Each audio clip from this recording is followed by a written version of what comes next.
el caso de la encuestadora de volada, y le pido al equipo que nos graben los compañeros, para saludar con muchísimo gusto también a nuestra corresponsal de Sin Censura, Alina Duarte.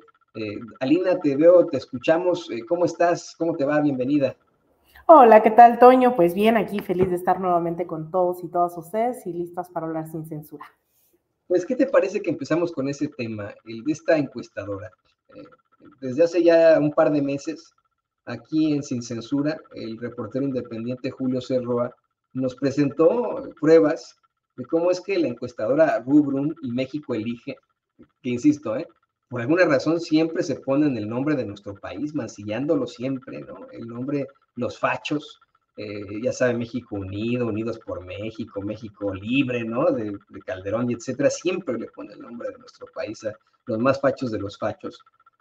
Dijo hace un par de meses Julio Cerroa que México Elige y Rubrum estaban vinculadas a la campaña de Xochitl, que incluso pues la ponían por las nubes, ganándole a Claudia Sheinbaum y en ese entonces a Marcelo Ebrard, y que pues detrás de la encuestadora Rubrum, por ejemplo, estaba el diputado panista Luis Alberto García Lozano, un conocido odiador de Andrés Manuel López Obrador. Días después, la periodista Ana Elizabeth García Vilchis exhibió en el Quién es Quién de las Mentiras de la Semana esta encuesta que difunden los publicistas de Xochitl Gálvez y que la ponen en los cielos, se le atribuye a México Elige. Y pues ahí, ¿no? Hoy tuvimos al defensor de los malandros lavándole la espalda, ahí rascándole la espalda a un señorcito que se identifica como Sergio Zaragoza, ¿no? Que se echó una maroma, pero bueno, al nivel de la legendaria gimnasta Nadia Comaneci, para asegurar que nada tienen que ver con Xochitl Gálvez, ¿no? Para deslindarse. Hoy en la evidente caída de Xochitl Gálvez, Alina, porque el fin de semana trató de llenar un saloncito ahí del World Trade Center y ahí le va a poner David las imágenes, no pudo ni llenar las sillas. Miren lo que son las cosas, ¿no? Miren nada más, pobrecita, ¿no? Alina, te escuchamos. Pues mira, yo creo que estamos ante algo que ya veníamos prediciendo durante mucho tiempo, que es que las figuras infladas por los medios de comunicación no duran lo suficiente como para llegar a las elecciones y mucho menos para vencer a movimientos sociales o a partidos que van cobrando fuerza a partir de los éxitos, logros que la misma sociedad va identificando y va observando en su día a día. Xochitl Gálvez desde hace unos meses pronosticábamos que no era posible que se pudiera sostener, primero porque al ser un producto, ¿no? De la mercadotecnia, de la inteligencia artificial que carece esa inteligencia los grandes estrategas, ¿no? De Va por México y de todas estas organizaciones, de estos partidos del Frente Amplio, había más allá de frases aleatorias, de no rateros, no huevones, etcétera, etcétera. No era posible sostener una candidatura así, porque simplemente los bots no llenan esos espacios que hoy vemos vacíos en sus eventos, porque esos likes no se traducen en organización popular, en movimientos, etcétera, etcétera.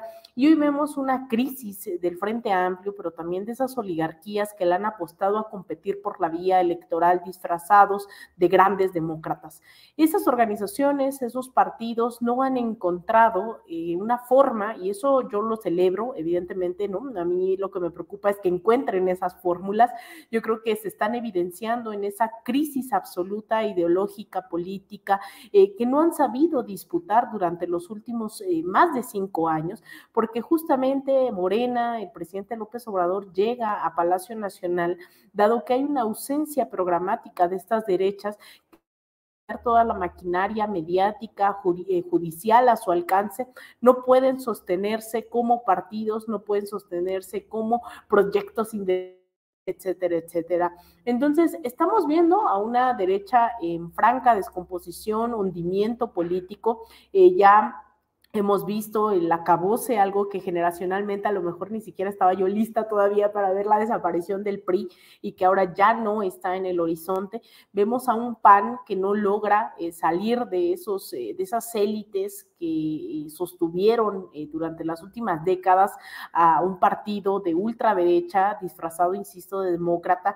Vemos que son el mismo refrito de toda la vida, ¿no? Si acaso lo más nuevo, imagínense, es un Marco Cortés, pero sigue ahí las Margarita Zabalas, las Mariana Gómez del Campo, trataron de innovar con una Lili Telles a la cual ya arrumbaron, dejaron ya en la palestra, dejaron ahí en el camino a muchísimas personas, pero siguen ahí siendo estas mismas antidemócratas disfrazadas de azul, las que quieren posicionar hoy en la agenda en México. Entonces no entienden que el pueblo de México está consciente de quiénes son, para bien y para mal, porque hemos visto también ahí que ha habido rechiflas también, que ha habido cuestionamientos que me parece pues perfecto en cualquier democracia hacia los acercamientos, por ejemplo, de Claudia Sheinbaum a estos sectores. Hemos visto que Morena también ya esta politización de la gente deriva en esos cuestionamientos y yo celebro mucho que hoy un proceso que ha pugnado por la democracia, que ha insistido en que por el bien de todos, primero los pobres, también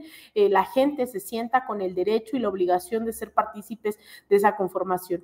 Entonces, a grandes otoño, audiencia, lo que vemos es esa disputa, no solo del sentido común que no ha logrado obtener la derecha, sino también el horizonte que queremos construir dentro de este país. Y ese horizonte yo quisiera creer que tiene que ver con el más debate, con más politización, que queremos más democracia, más consultas, más información, etcétera, etcétera. Entonces, también no es casualidad que las encuestas señalen a una Claudia Sheinbaum muy por encima de Xóchitl Gálvez, una Claudia Sheinbaum que hoy es reconocida por la mayoría de la población como quien va a dar continuidad a la cuarta transformación. Y yo nada más dejaría sobre la mesa, Toño, sale una encuesta hecha entre la militancia de la cuarta transformación hace un día, 2 días, me parece, por el Centro Estratégico Latinoamericano y de Geopolítica, CELAG, en la cual hicieron más de 4,000 encuestas dentro de la militancia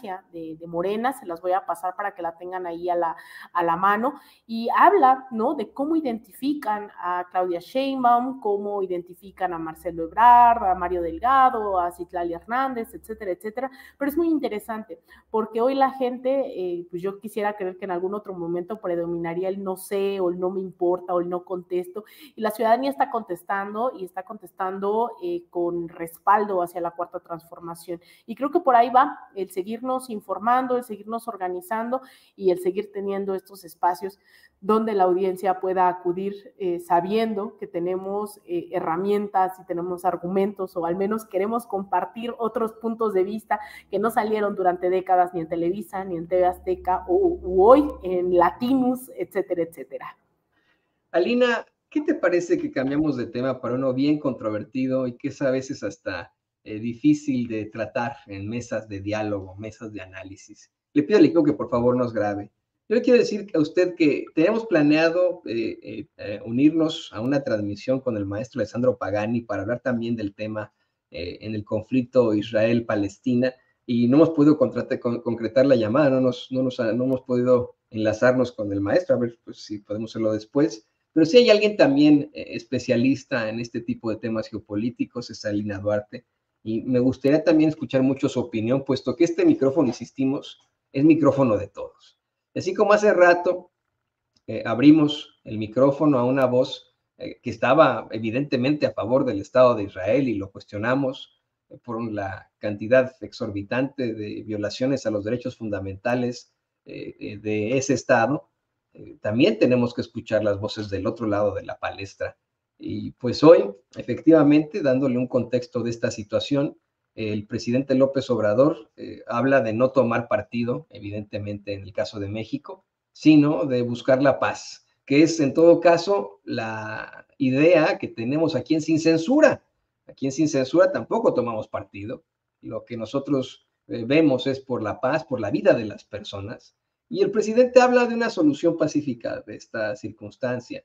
Asimismo, habla pues de estos dos aviones que se enviaron ya a Israel, van a estar aterrizando en Tel Aviv para sacar a cientos de paisanos que ahí se encuentran, paisanos que pues puede ser que viven ahí ya, específicamente hay 5,000, según plantea el mismo presidente de Relaciones Exteriores, 5,000 mexicanos en ese país, en Israel, Palestina, porque hay que decirlo con todas sus letras, hay una ocupación clara ahí, ¿no? Efectivamente, que es innegable. También tendría que ser innegable el concepto que planteó la agencia Al Jazeera, que se cumple sobre un apartheid por parte del Estado de Israel, la violación flagrante de derechos fundamentales de la población palestina. En ese muy complicado país, en ese muy complicado estado, viven muchos mexicanos, viven miles de mexicanos y ahora pues ya hay 2 aviones que estarán regresándolos a la tierra que los vio nacer en caso de que así lo decidan estos mexicanos. Eso es lo que trasciende en las últimas horas, pero pues quería escucharte a ti, Alina, tu opinión sobre lo que está pasando.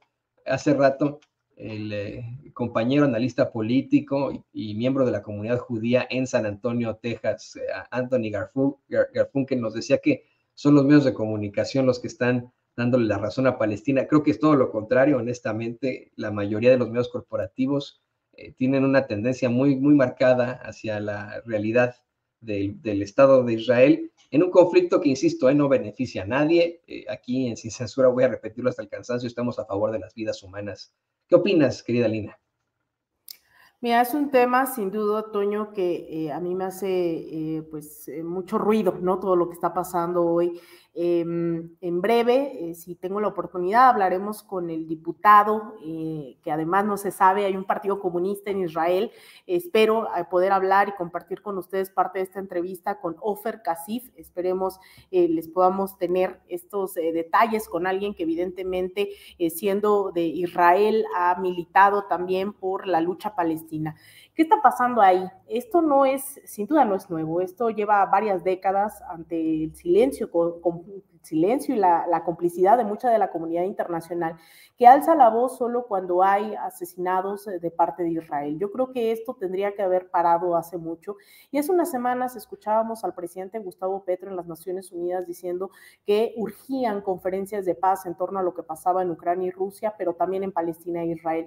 Eso fue completamente ignorado por los medios de comunicación que hoy están focalizados en donde aparece la bandera de Ucrania amarilla y azul, pero no en este que pues mal llamado conflicto, porque no es entre pares, sino esta ocupación que al menos desde 1947 ha venido una afrenta en contra del pueblo palestino. Fue en 1948 cuando ocurrió la llamada Nakba, que en castellano quiere decir catástrofe. Ese día, en mayo de 1948, lo que ocurrió fue que los israelíes decidieron que tenían que tener su propio Estado y comenzaron a ocupar las tierras palestinas, ¿no? Eso es muy fuerte porque eso no se habla el día de hoy. Es decir, Palestina existía antes de 1948, en que se erigió el Estado de Israel, porque dijeron, bueno, el pueblo judío tiene que tener un Estado. Y hoy las visiones que hay, creo yo, avanzadas en torno a debates de la izquierda de la paz y la convivencia, no solo en abstracto, sino pues esa convivencia que es posible, tienen que ver con que tanto palestinos como israelíes pueden convivir en el mismo territorio. El problema fue que esta ocupación derivó en la apropiación de ese territorio. Entonces, hoy la ocupación, no tengo el dato exacto, pero simplemente al ver los mapas sabemos que esta ocupación ha logrado cerca del 80% de la ocupación del territorio palestino desde 1948. Y eso es muy importante señalarlo porque ha habido una serie de debates en las Naciones Unidas, año con año también se trata de poner esto en debate. La comunidad internacional no ha respondido, se han dado varias soluciones, tanto un solo estado en donde ambos puedan convivir, como la de 2 estados, que es la que hoy el gobierno mexicano está respaldando. Es decir, ya hay opciones, ya se ha tratado el tema, esto no está surgiendo del fin de semana para hoy. Entonces, México respalda esa idea de que pueda haber 2 estados que puedan convivir en paz. Lo que hemos visto ahora, más allá de que pues uno entendería, y lo tenemos incluso constitucionalmente establecidos nosotros y nosotras en la doctrina Estrada, en la Constitución, en el artículo 89, fracción 10, donde habla de la autodeterminación de los pueblos, la soberanía, el respeto a la soberanía, etcétera, etcétera. Y eso es lo que México en la mañanera hoy estuvo planteando, creo yo, o así lo puedo traducir, que es respetar el derecho de existencia de ambos estados. Sin embargo, se entiende que después de varias décadas hay un desespero de la comunidad palestina, pero ojo, quienes encabezaron estos ataques que ahora sí vemos en medios de comunicación, porque ahora los que están siendo asesinados son israelíes, ¿no? No fue el pueblo palestino en su generalidad, sino es el grupo Hamas, que es una organización política, militar, que ha reivindicado pues también las armas como método de lucha para la recuperación de su territorio. Entonces no es el pueblo palestino en su conjunto, es un grupo en específico al que ha arremetido en contra del Estado de Israel. Entonces es muy importante poner esos acentos sobre la mesa, porque esto obviamente ha sido una justificación, o así yo lo veo, para nuevamente ir y arremeter en contra de ese pueblo palestino que quiere vivir en paz, al cual se le ha sometido durante los últimos años a un bloqueo inhumano. Esto que se habla del apartheid, haciendo alusión a lo que ocurría en Sudáfrica, pues ahora está ocurriendo directamente en una de las que se considera las mayores cárceles en el mundo, que es la Franja de Gaza y Cisjordania, en donde les han impedido a los palestinos tener acceso a comida, a agua, a medicinas, que aún con el COVID ni siquiera fueron capaces los israelíes de permitir en algún momento que se les dieran condiciones dignas. Y esto hoy está siendo televisado 24/7, mientras todos los días, absolutamente todos los días, hay niños y niñas tomadas como prisioneros en las cárceles de Israel. Hay jóvenes y mujeres y ancianos y adultos, adultas, siendo asesinados por el ejército de Israel, y eso no ha sido televisado durante las últimas décadas. Entonces yo creo que hay que condenar la violencia en contra de civiles, porque quienes están muriendo, tanto en Israel como en Palestina, muchos de ellos son civiles, pero también hay que tener claro que esto no es nuevo, que esta ocupación lleva muchísimos años, y yo creo que ahí sí hace falta que sigamos levantando la voz, que sigamos tratando de entender qué es lo que está pasando, porque yo creo que eso, ¿no? Se habla de terrorismo y hay que decirlo, bueno, si es contra la población civil, pues sí es terrorismo, pero también se ha atacado a la población civil desde 1948 del lado de Palestina, y eso no se ha dicho. Entonces yo no concuerdo en que la mayoría esté a favor del pueblo palestino en los medios de comunicación, porque los intereses de la comunidad, específicamente pues sionista, que no es lo mismo a la comunidad judía, hay judíos sumamente progresistas, hay judíos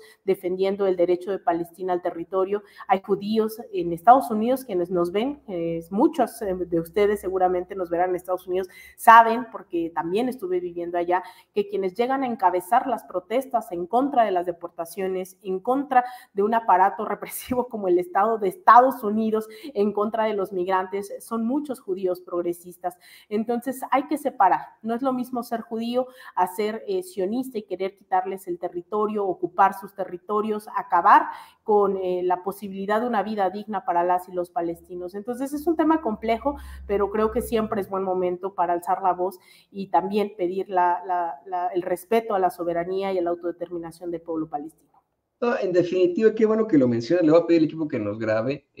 Hay muchas veces que estas voces que denuncian de alguna otra forma a un Estado en cuanto a la política o sus políticas, a su gobierno, lo consideran inmediatamente un acto de antisemitismo. No tiene nada que ver una cosa con la otra. Hay una crítica muy, muy fuerte, por supuesto, a las acciones que ha tenido un Estado como es el de Israel, situaciones que han sido exhibidas por su mismo pueblo, ¿no? El mismo pueblo de Israel ha exhibido algún tipo de represión ante manifestaciones. Bibi, Benjamín Netanyahu, ha estado acusado ya varias veces de corrupción, ha sido un sujeto muy, muy negativo en la política internacional y la de su propio país también, ha sido muy, muy cuestionado. Netanyahu fue uno de los principales pues apoyadores, si se le puede llamar así, seguidores de Trump, cuando habló del muro en la frontera, y Alina tiene toda la razón. Hay muchísimos judíos progresistas que no solamente están a favor de la causa de los mexicanos, de la causa de los inmigrantes, de la causa de los indocumentados, sino también a favor de los derechos fundamentales del Estado, de la gente, del pueblo palestino, de los palestinos, y así lo especifica. Yo conozco como Malina, yo creo que decenas de judíos que están a favor de la causa palestina. Se vale porque hay que diferenciar absolutamente entre la cuestión política y la cuestión religiosa. Esto en definitiva no se puede hablar, en mi opinión, de una religión o de un antisemitismo en un conflicto político, que es absolutamente político, en el que podrían haber distintos tipos de ideales y de ideologías. Y es por eso que tenemos que revisarlo de tal forma. Veo muchos mensajes, querida Lina, en nuestros chats. Es un tema muy controvertido. Mientras teníamos aquí a Tony Garfunkel haciendo sus planteamientos, mucha gente tuvo comentarios muy duros en contra de él. También hay comentarios contra ti en esos planteamientos, que es contra mí, obviamente, siempre contra mí, pues ya es de cajón. Ofrezco disculpas a la teniente Tetecita, mi mamacita, porque es ella como me la rayan, ¿no? Pero lo que queremos aquí plantear es que el micrófono es de todos. ¿Qué le responderías tú, Alina, a la gente que hoy te critica por lo que estás planteando y que te dice que además, pues sí hay imágenes de Hamás sacando de sus casas a mujeres en medio de una situación muy, muy violenta, a civiles, pongámoslo en lo general a civiles, ¿no? Hay imágenes en las redes sociales que obviamente están sobreexplotando, en mi opinión, en los medios de comunicación corporativos. ¿Qué le dirías a los que te critican con esto, Alina? Bien, yo nuevamente condenar, ¿no? Yo creo que la violencia no es la respuesta, sin embargo, esto hay que volver a insistir, esto no comenzó ayer y no es lo mismo el pueblo palestino que el grupo de Hamás que está tomando estas decisiones y estas acciones.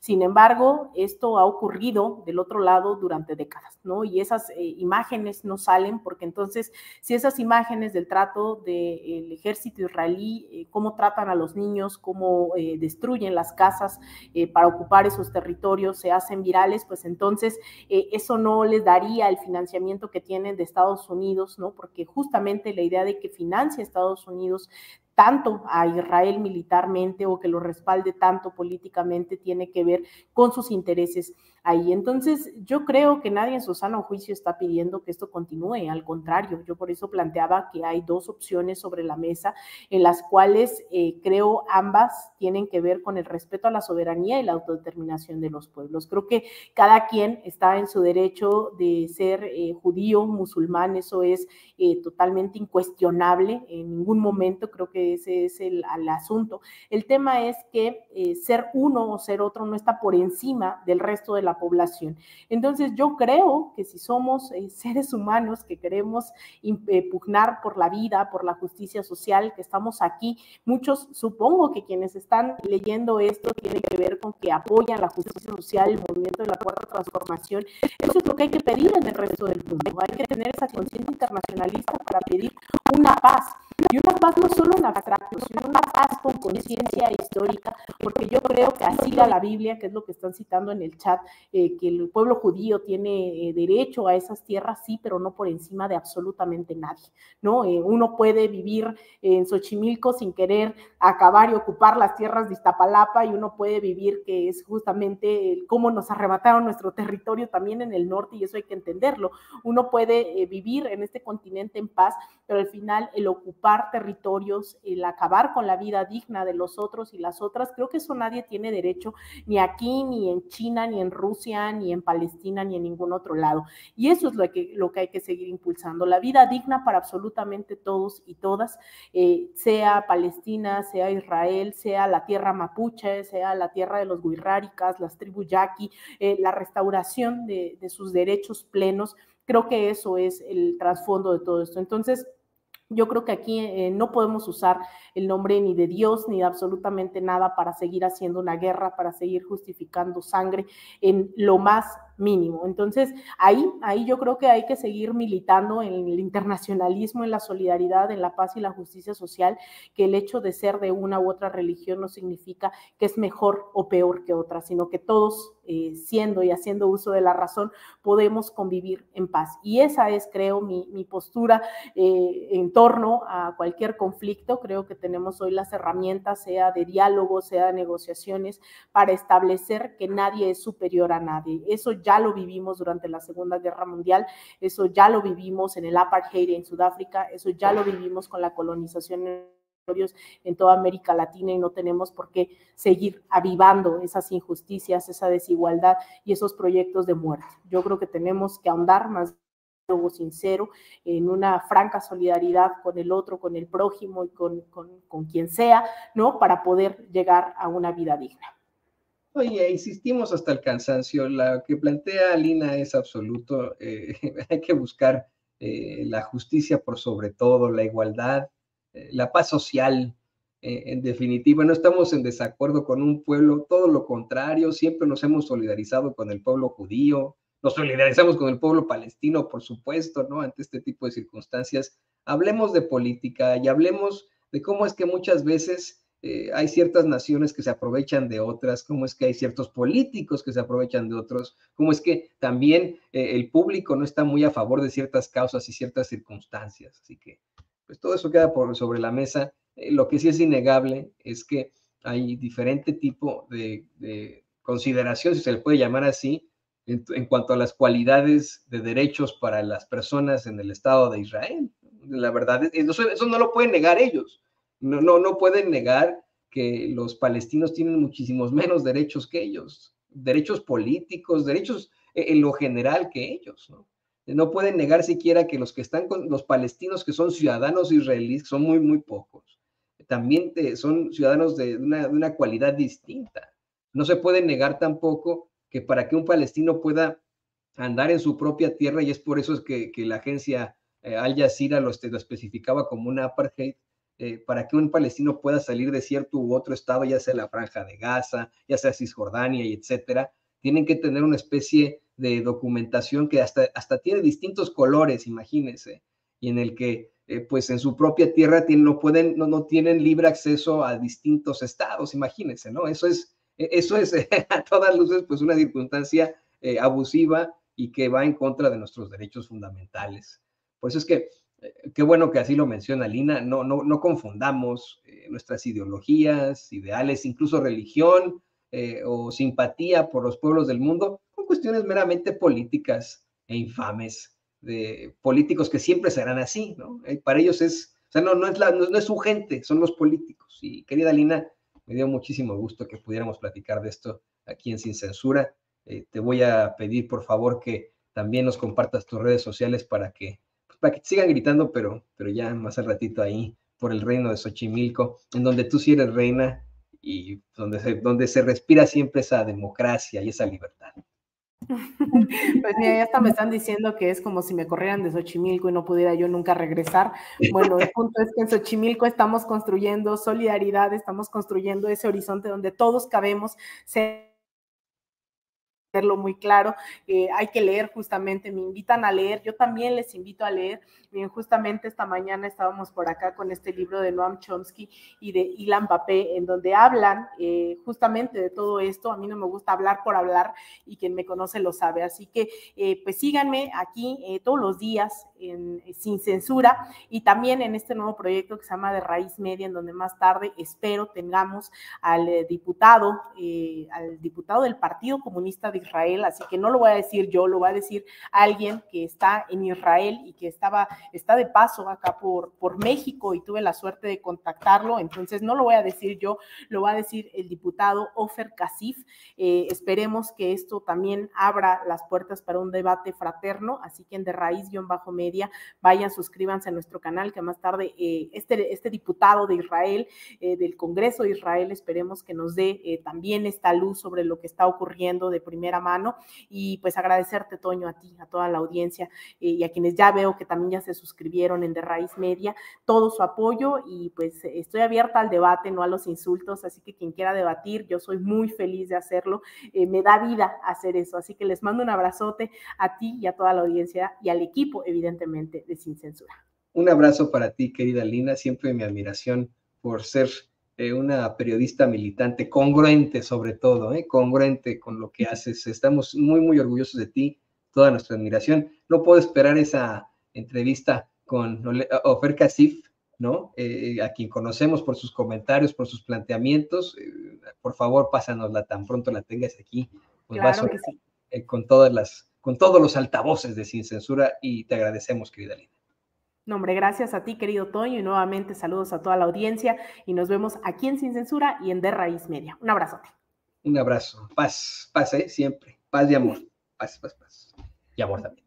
Bueno, pues ahí tiene usted a la queridísima Lina Duarte, corresponsal de Sin Censura, y siempre insisto, con esto, siempre paz y amor, por siempre, por siempre aquí en Sin Censura.